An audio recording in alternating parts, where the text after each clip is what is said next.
కనిపిస్తుంది. వాక్యంలో ఎక్కువగా మనం నేర్చుకోవాల్సింది ఏంటి అంటే విధేయత, లోబడుట, విధేయత, దేవుని మాట వినడము, దేవునికి చాలామంది భయపడ్డం అంటారు. నేను దాన్నే లోబడ్డం అంటాను. భయపడి ఏదో యాక్ట్ చేస్తాం కాదు, నిజంగా లోబడ్డమా లేదా, నిజంగా విధేయత చూపిస్తున్నామా లేదా మన హృదయానికైతే తెలుస్తుంది.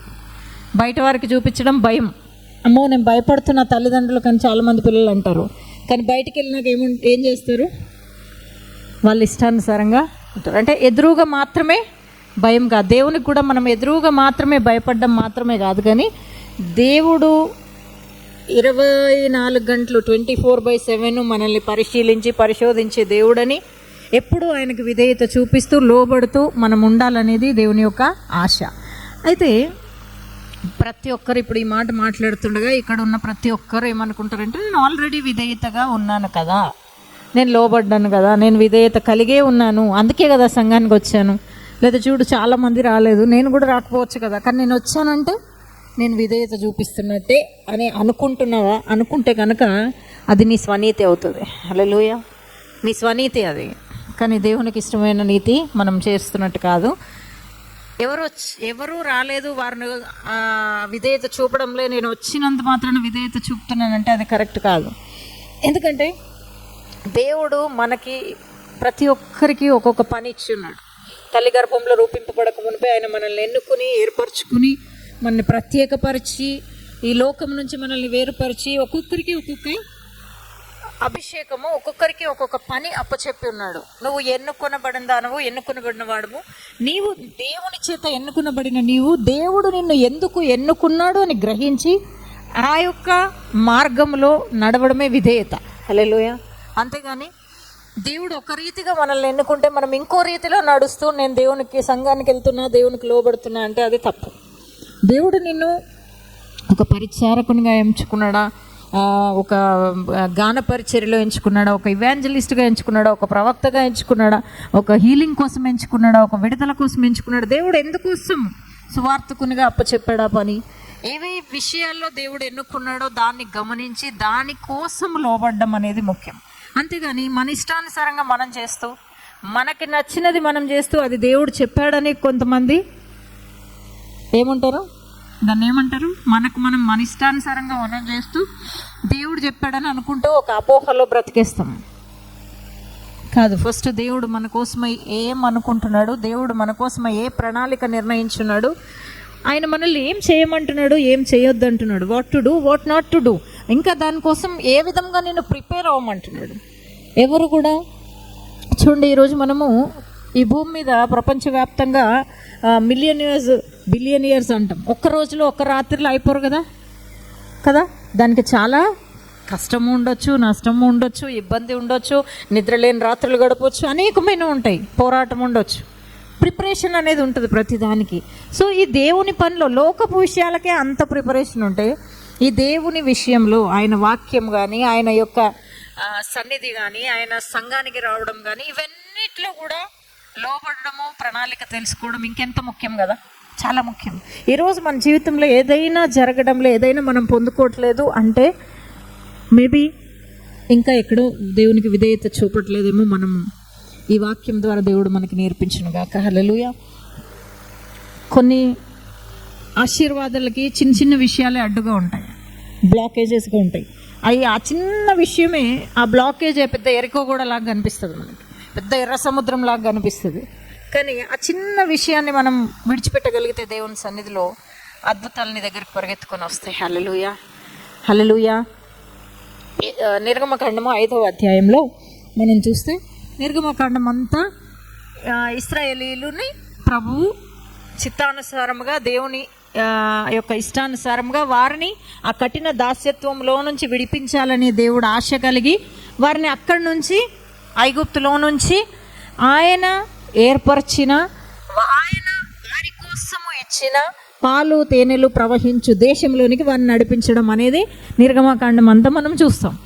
అయితే ఈ పని కోసం మరి ప్రభువుకు ఒక మనిషి అవసరం. ఈరోజు మనం ఎట్లా ఏదో ఒక పని కోసం నిర్ణయింపబడ్డామో, ఆ రోజు ప్రభు ఆ పని కోసము మోషేని ఎన్నుకున్నాడు.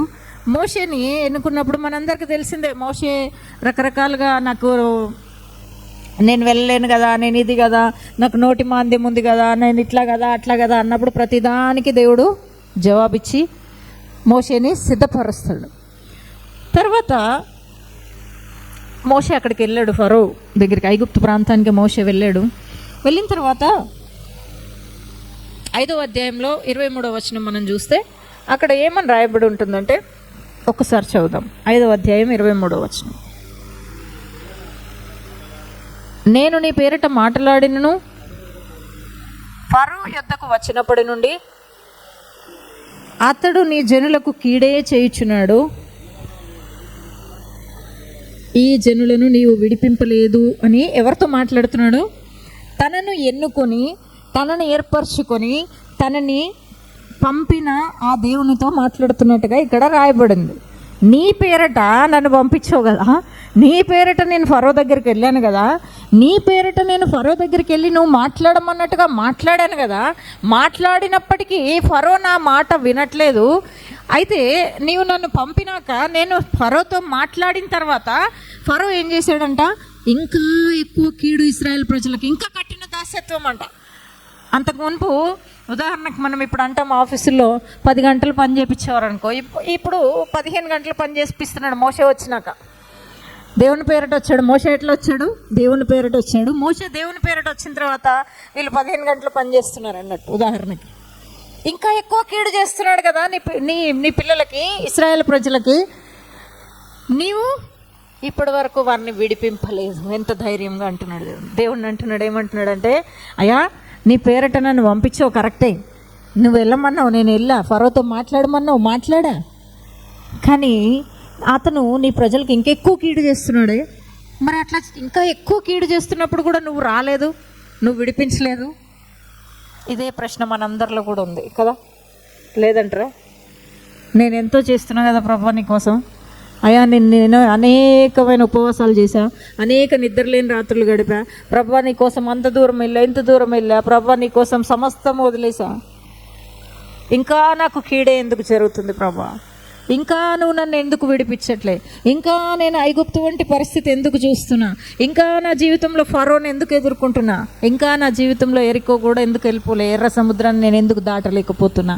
ఈ ప్రశ్న మనకుంటే ఇక్కడ మోషేతో అంతకు మునుపు దేవుడు మాట్లాడినప్పుడు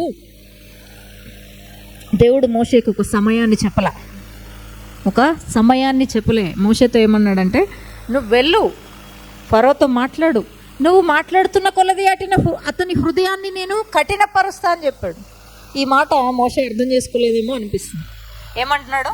నువ్వు మాట్లాడిన కొద్దీ ఫరో హృదయం నేనే కఠినపరుస్తా. ఒక్కొక్కసారి మనము ఎక్కడి నుంచి అయితే మనకి ఒక ఫేవర్ అనేది వస్తుంది, ఒక పని అంటే ఒక సహాయం అనేది వస్తుంది అని అనుకుంటామో వారిని దేవుడు కఠినపరుస్తాడట. వాళ్ళు కఠినపరచబడ్డంగా దేవుడే వారిని కఠినపరుస్తాడు. ఎందుకంటే వారి హృదయంలో ఏముందో మనకంటే బాగా దేవునికి తెలుసు కదా. అందుకే కొంతమంది మన జీవితంలోంచి వెళ్ళిపోయినప్పుడు కూడా మనము చాలా సహాయపడ్డామే, చాలా మేలు చేసామే, చాలా రకాలుగా చేసామే, అయినప్పటికీ వాళ్ళు ఎందుకు ఇలా చేశారని బాధపడే కంటే నేనేమంటా అంటే, వారి ఉద్దేశాలు ఏమై ఉన్నావో, వారి ఆలోచనలు ఏమై ఉన్నాయో నీకు నాకంటే ఎక్కువ ప్రభువుకు తెలుసు. సో నీ యొక్క ప్రణాళిక, దేవుడు నిన్ను ఎన్నుకున్న విధానానికి వారు అడ్డంకిగా ఉండొచ్చు ఫ్యూచర్లో. కాబట్టి ఇప్పుడే ప్రభు వారిని దూరం జరిపిస్తాడు. అందుకే ఎప్పుడు బిడ్డల కోసం ప్రార్థించినప్పుడు నేనైతే ఇదే ప్రార్థిస్తాను. నేను గొప్ప ప్రార్థన పర్రాలని చెప్పట్లే, ఎందుకో నాకు ఈ ప్రత్యక్షత వచ్చింది. నేను యవన బిడ్డలు కదా, అందుకోసం నేను అదే ప్రార్థిస్తాను. ప్రభా నీ నుంచి కానీ ఏ ఫ్రెండ్షిప్ వాళ్ళ జీవితంలో ఉండొద్దు ప్రభా, రిమూవ్ దెమ్, తీసేయి ప్రభా. మనం ప్రార్థన చేస్తే అవుతుందా? అవుతుంది, ఖచ్చితంగా అవుతుంది. ప్రార్థన ఖచ్చితంగా పనిచేస్తుంది. ఏదో ఒక గొడవ పెడతాడు, ఫరో హృదయాన్ని కఠినపరిచాడంట. మోషేకి సమయం చెప్పలే ప్రభు. మోషే నువ్వు ఎన్నిసార్లు ఫరో దగ్గరికి వెళ్ళాల్సి ఉంటుంది, మోషే నువ్వు వెళ్ళగానే నేను ఇడిపిస్తా, లేకపోతే ఇదిగో ఈ నెలలో నేను ఇడిపిస్తా, ఈ నెలలో నేను చేస్తా అని ప్రభు చెప్పలే. కానీ నేను నిన్ను పంపుతున్నా, నువ్వు వెళ్ళినప్పుడు, నువ్వు మాట్లాడుతున్నప్పుడు ఫరో హృదయాన్ని నేను కఠినపరుస్తా. కానీ ఎండ్ రిజల్ట్ ఏంటంట? ఎండ్ రిజల్ట్ మటుకు ఐగుప్తు నుంచి నేను ఇశ్రాయేలీలను విడిపిస్తా. అది ఆఖరి విడుదల రిజల్ట్. అది కానీ ఈ మధ్యలో ఎంత సమయం పడుతుందని ప్రభువు మాట్లాడలే. ఈరోజు మన జీవితాల్లో కూడా ఏదైనా ఒక ప్రార్థన చేసినా, ఏదైనా ఒక దానికోసం నువ్వు వేచి ఉన్నా, నువ్వు అనుకోవచ్చు, ఎందుకు ఇంకా జరగడంలే, ఎందుకు ఇంకా ఆలస్యం అవుతుంది, ఎందుకు ఇంకా ఆలస్యం అవుతుంది. ఉందా ప్రశ్న? ఉందా? ఎందుకు ఇంకా ఆలస్యం అవుతుంది? నేను కరెక్ట్గానే ఉన్నా కదా, నేను విధేయత చూపిస్తున్నా, దేవుని సన్నిధికి వెళ్తున్నా, దేవునికి లోబడుతున్నా, దశమాంశాలు ఇస్తున్నా, కానుకలు ఇస్తున్నా, నేను స్తుతి ఆరాధన చేస్తున్నా, నేను వాక్యాన్ని బోధిస్తున్నా, నేను వాక్యాన్ని చదువుతున్నా, ఉపవాసం ఉంటున్నా, ఎన్నో రకాల ఆలోచనలు ఇవన్నీ చేస్తున్నా. కానీ ఎందుకు ఆలస్యం? ఎందుకంటే ప్రభు యొక్క సమయం ఇంకా రాలేదు. హల్లెలూయా. మన సమయాన్ని బట్టి ఆయన పని చేయడు, కానీ ఆయన సమయాన్ని బట్టి ఆయన పని చేస్తాడు. ఆయన సమయము ఎప్పుడు కూడా కరెక్ట్గా ఉంటుంది. ఆయన